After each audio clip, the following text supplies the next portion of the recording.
Welcome back to the Relaxing Ghost channel here on YouTube. Today we got our Royal Rumble 2019 preview and predictions. 9 matches are scheduled for Sunday's event, and I've said this in the Takeover prediction show as well, that I'm really looking forward to this year's Royal Rumble. Um, Definitely an improvement over the past couple of years, but there's always that, that see wait, that who knows, right? So before we get into it and down to business, guys, make sure you take some time, hit that subscribe if you're new to the channel. And that's about it. Follow me on Twitter, HWMGhost. So recently they've added 2 more matches to the pre-show. So of course this will be January 27th, 2019 at the Chase Field in Phoenix, Arizona. So the first, or not the first, but not the first stadium Royal Rumble, but the first one to be in like a baseball stadium, I guess. They don't do many baseball stadiums, which I like the look it gives off. I always think back to WrestleMania 19 and how beautiful that set looked. I'm expecting a nice stage for this. It's gonna be great. Phoenix, Arizona. Not the probably best choice they could have went with. It's kind of weird they chose Phoenix here, but whatever. Um, so we got 9 matches. 2 matches will be on the pre-show. Rusev defending the United States title against Shinsuke Nakamura. For the first pick, I'm definitely gonna go with Rusev here. I'm a big fan of Rusev. I have been. Yeah, that's exciting, Hulk fan. Alexa Bliss has been cleared to compete. She will be in the 2019 Women's Rumble.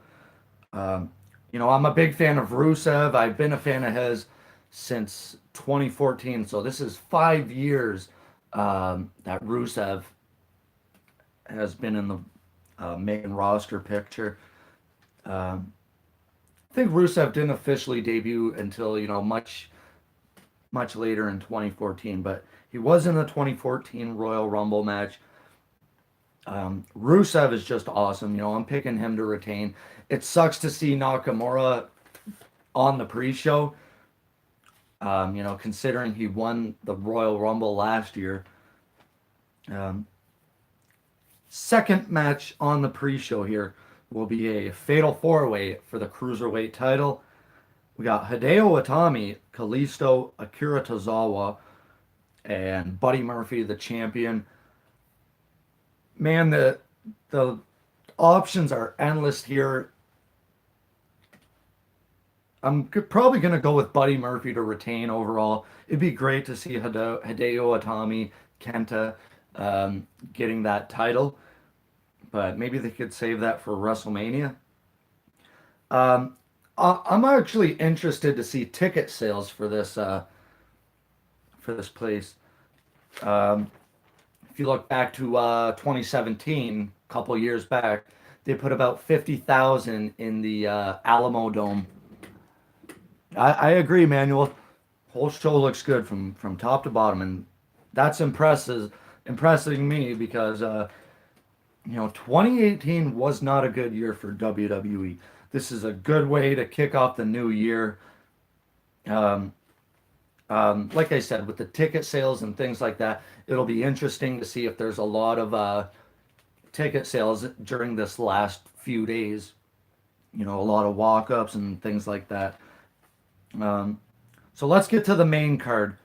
7 matches, looks very interesting. We have The Bar defending the SmackDown Tag Team titles against The Miz and the best in the world, Shane McMahon. Um, kind of weird here, but I'm gonna pick on new champion, The Miz and Shane McMahon becoming the best tag team in the world. Um, this has been building for some months now, going back to Crown Jewel, and WWE would like to erase that event from ever happening. I'd go with Miz and Shane for the new champs, and comment down below as we go along, guys. Comment your predictions for every match. If you're not with us during the live feed, if you're watching, after it already uploaded, comment down below your predictions, guys. Interesting to see who's going to WrestleMania. An interesting note as well, champions that have won the title either at the Royal Rumble or before the Royal Rumble. More on the Royal Rumble night. If you win the WWE title or world title at a Royal Rumble, you're most likely losing it at WrestleMania.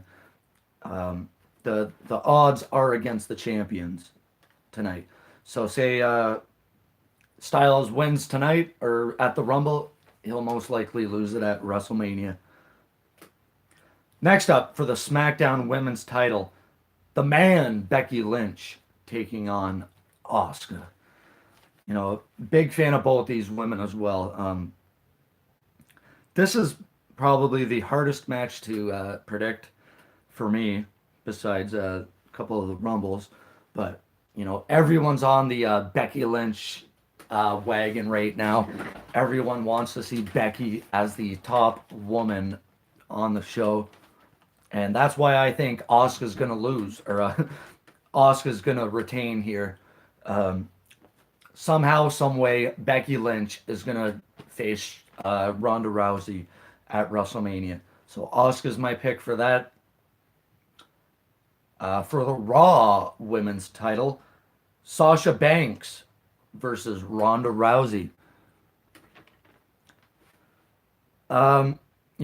It's great to see Sasha Banks getting a title shot here. I think this is just giving her a bone at this point, but Ronda Rousey to retain, definitely. It's hard to bet against Ronda in these pay-per-view matches. I think Rousey will face Bayley at the Fastlane or Elimination Chamber, whatever pay-per-views next, and then Rousey will face Charlotte and Becky at WrestleMania in a triple threat. So Rousey to retain there. For the WWE Championship, the new Daniel Bryan versus my man, AJ Styles. Man, so much fun going back and watching that most phenomenal matches. This is going to be a great match. I'm just speechless thinking of some of the matches they've had. TLC, great match. TLC was a fantastic show, which kind of sucks for my pick because I do want to see Styles, as champion, but this Daniel Bryan thing is just catching fire, and Daniel Bryan is my pick. Next up for the Universal Heavyweight Championship, the Beast incarnate, Brock Lesnar. Jack Vegetables, what up? Brock Lesnar has been on a mean streak for a long time now. And Finn Balor, who was quote unquote the plan all along. Yeah, okay, I'll never believe that. My guess is that WWE has kind of lost faith in Strowman. He botched his promo on Raw a couple weeks back, and this is them just kind of, let's cover this up a bit. I do think Braun will get the title eventually, but I don't think his time is now. They passed. They're way past that at this point. They should have already pulled the trigger on Braun, and I am going to pick a new Universal Champion, Finn Balor. I'm a big fan of Finn Balor as well as a lot of other guys on the show. Finn Balor, I know it's probably not likely to happen, but I just got to see that title off of Brock at this point. It's no champion on Raw equals low ratings, in my opinion. When you have a fighting champion, people want to see that champion in any capacity, and Brock doesn't fulfill that for a lot of fans. Oh, Brock's not going to be on the Rumble or on Raw till WrestleMania. Looks like I'm not watching Raw for a couple more months. Um, you want to see stakes. You want to see stories revolving around the title. You don't want to see an absent champion. You want to see, okay, these guys are going fatal four way, and the winner faces the champ next week, or you two face tonight. You get a title shot tonight. Little things like that make shows so much fun. My pick is Balor. It'll probably be one I get wrong here, but I just need to see a new champ on Raw. And maybe they have renewed faith in Balor and thinking, this guy really got the shaft a couple years back. He never really got the opportunity, in a fair way. Let's put the title on him. Let's see what he does. It's not that complicated. Yeah, I agree. The place would go crazy. Um, he doesn't even have to be the demon to beat Brock. It's believable. Small guys have beat Brock before. Brock's just the biggest guy, so him against anybody, of course, it looks weird. Okay, let's get into the women's and the men's Royal Rumble matches. 30 participants, one winner, one man or woman is going to WrestleMania. Um,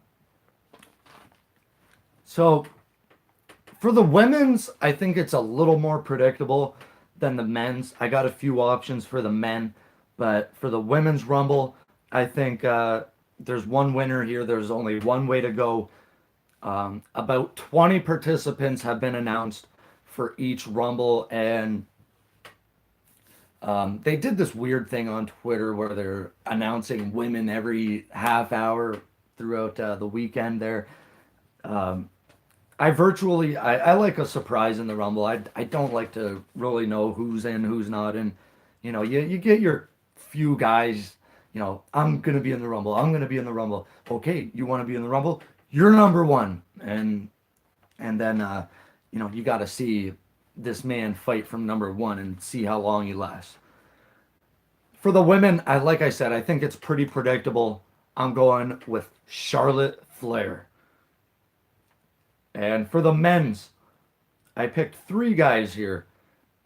My third pick overall, let's see. Life is a SummerSlam. Yes. Ember Moon. That's a odd choice there. Any other picks for the women? Guys, just throw a quick comment up. For the men's Rumble, my third pick here is not going to be, my most favorite to win, but logically speaking, Braun Strowman. It is kind of weird how they built up to his title match at Royal Rumble just to kind of pull him out. It'd be, it wouldn't really be surprising to see Braun win the Rumble. For my second pick, kind of a weird choice here, but I'm going to go with Bray Wyatt, another guy who has been hot and cold throughout his run in WWE. He's pretty much been missing through most of last year. Good pick, Brady. But Bray Wyatt, I think, is a guy who could, win the Rumble and win the title at Mania. Although I think Bray Wyatt would go to SmackDown and win the title, I do think Bray Wyatt winning the Rumble is an option. My number one pick here, is going to be the man, Seth Rollins. Man, I think I even picked Seth last year to win the Rumble. And unfortunately, that didn't happen. But Seth Rollins winning the Rumble. No, I didn't pick Seth last year. I picked him in 2017. But Seth Rollins winning the Rumble would be huge. Um, I'll get to that at the end, the Cena stuff. Seth Rollins winning the Rumble, it makes sense. You know, he could dedicate it to Roman Reigns.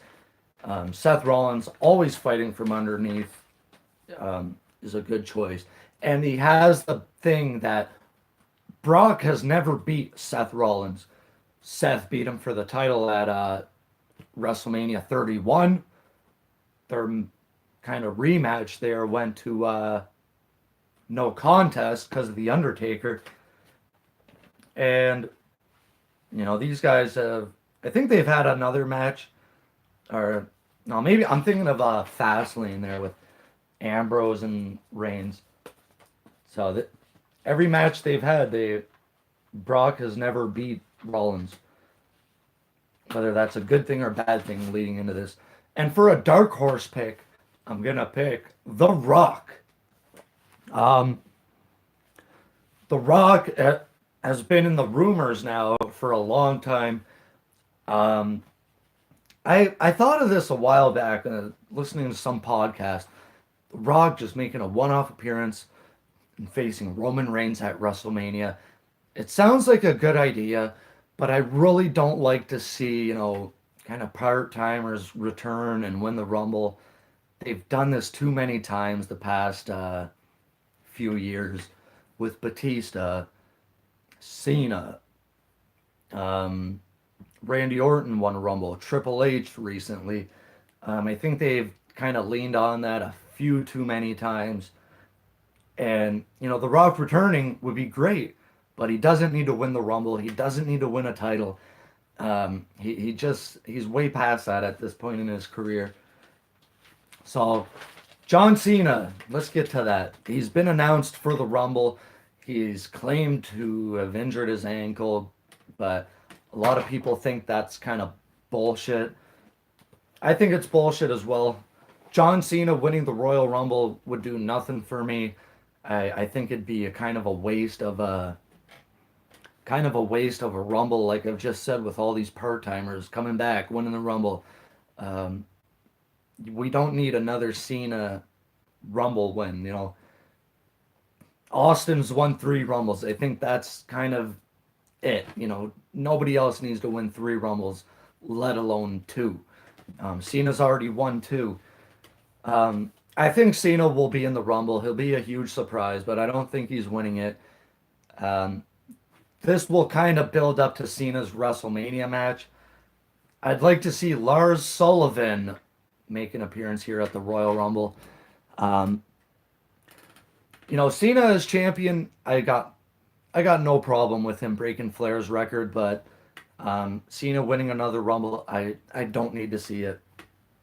Um, the plan has been rumored to be Lars, excuse me, Lars Sullivan versus John Cena at WrestleMania.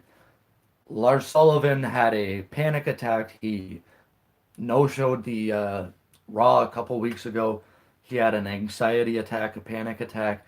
This stuff is very real, guys, and let's hope the best for Lars Sullivan.